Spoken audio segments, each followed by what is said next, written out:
Hi friends, class 10 বা মাধ্যমিকের যে রায় ও মার্টিন প্রশ্নবিচিত্রা আছে, সেই রায় ও মার্টিন প্রশ্নবিচিত্রার ইতিহাস এবং ভূগোলের যে সমস্ত সায়েন্টিফিক সাজেশনের প্রশ্নগুলো আছে শর্ট টাইপ চ্যাপ্টার ওয়াইজ, তো প্রত্যেকটা chapter wise short type scientific সাজেশনের প্রশ্নগুলোর উত্তরগুলো আমি আলোচনা করে দিয়েছি, আমার ভিডিওতে দেওয়া আছে, আপনারা চাইলেই দেখতে পারেন।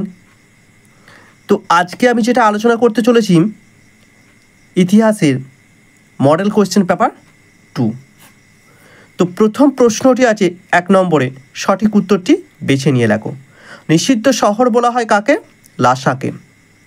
2 নম্বর, বিশ্ব পরিবেশ দিবস পালিত হয় 5ই জুন। 3 নম্বর প্রশ্ন, প্রথম সরকারি শিক্ষা কমিশন গঠিত হয় 1882 খ্রিস্টাব্দে। 4 নম্বর, ভারতের সপ্তদশ আইনের দ্বারা যে প্রথার অবসান ঘটে সেটি কি? না গয়েরটা, সতীদাহ প্রথা। তারপর 5 নম্বর, জ্ঞানান্বেষণ পত্রিকার সম্পাদক ছিলেন কে? না দক্ষিণরঞ্জন মুখোপাধ্যায়। 6 নম্বর প্রশ্ন, তিতুমিরের প্রধানমন্ত্রী ছিলেন কে? মঈনুদ্দিন। 7 নম্বর, হাজী শরীয়তুল্লাহ নেতৃত্ব দিয়েছিলেন কি?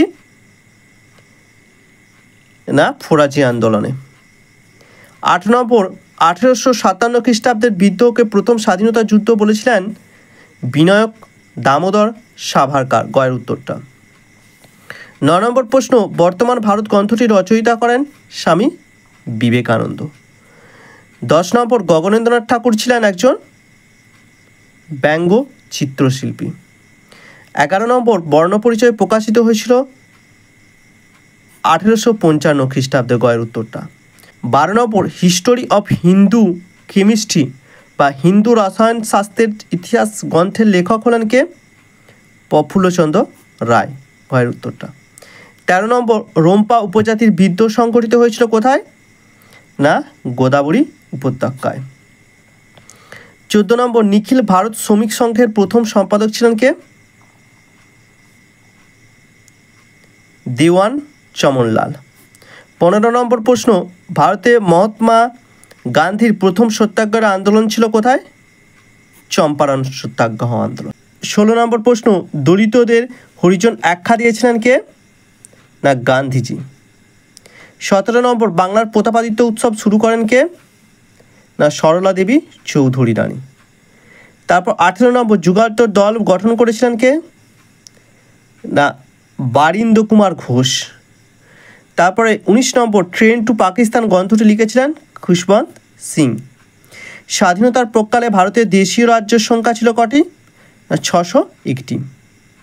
তো এরপরে দেখুন বিভাগ খ, উপবিভাগ 2.1, একটি বাক্যে উত্তর দাও। এই প্রশ্নের উত্তরগুলো আমি খাতার মধ্যে লিখে রেখেছি, আপনাদেরকে খাতাটা দেখাবো, প্রশ্নগুলো মুখে বলে দিচ্ছি। প্রথম প্রশ্নটি আছে, সরকারি নথিপত্র কোথায় সংরক্ষিত হয়? দিল্লির মহাফেজখানায়। 2 নম্বর প্রশ্নটি আছে, দামিনী কোহ কথার অর্থ কী? পাহাড়ের প্রান্তদেশ। 3 নম্বর প্রশ্নটি আছে, মহাবিদ্যের সময় দিল্লির মুঘল বাদশাহ কে ছিলেন? দ্বিতীয় বাহাদুর শাহ। 4 নম্বর প্রশ্নটি আছে, বারদৌলি সত্যাগ্রহে কে নেতৃত্ব দিয়েছিলেন? সর্দার বল্লভভাই প্যাটেল। উপবিভাগ 2.2, ঠিক ও ভুল নির্ণয় করো। কলকাতা বিশ্ববিদ্যালয়ের প্রথম মহিলা MA ছিলেন কাদম্বিনী গাঙ্গুলি, এটা ভুল। এটা কি হবে? তিনি গ্র্যাজুয়েট ছিলেন, BA ছিলেন, BA, ঠিক আছে, তিনি গ্র্যাজুয়েট, প্রথম গ্র্যাজুয়েট ছিলেন কাদম্বিনী গাঙ্গুলি, MA না। তো তারপরে 2 নম্বর প্রশ্ন, ফরাচি একটি প্রাচীন উপজাতির নাম, এটাও ভুল। 3 নম্বর, বাংলার প্রথম কালার প্রিন্টিং প্রবর্তন করেছিলেন উপেন্দ্র কিশোর রায়চৌধুরী, এটা ঠিক। 4 নম্বর, বেঙ্গল ভলান্টিয়ার্স দল প্রতিষ্ঠা করেছিলেন সুভাষচন্দ্র বসু, এটা ভুল, এটা করেছিলেন হেমচন্দ্র ঘোষ। তারপর উপবিভাগ 2.3, ক স্তম্ভের সঙ্গে খ স্তম্ভের মেলাও। রামমোহন রায় কি? না অ্যাংলো 3, এই যে দেখতেই পাচ্ছেন পাশে লেখা আছে তাছাড়াও। তারপর নবগোপাল মিত্র। 2 নম্বর, নবগোপাল মিত্র হিন্দু মেলা। তারকনাথ পালিত বেঙ্গল টেকনিক্যাল ইনস্টিটিউট। জয়প্রকাশ নারায়ণ কি ছিলেন? কংগ্রেস সমাজতান্ত্রিক দল। তারপরে দেখুন উপবিভাগ 2.4, এই ম্যাপ পয়েন্টিংগুলো আমরা নিজেরাই করে নেবেন।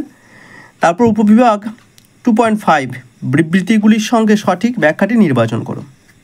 তো প্রথম ব্যাখ্যাটি আছে কি, বিবৃতিটি হিন্দু প্যাট্রিয়ট পত্রিকা বিশেষ গুরুত্বপূর্ণ।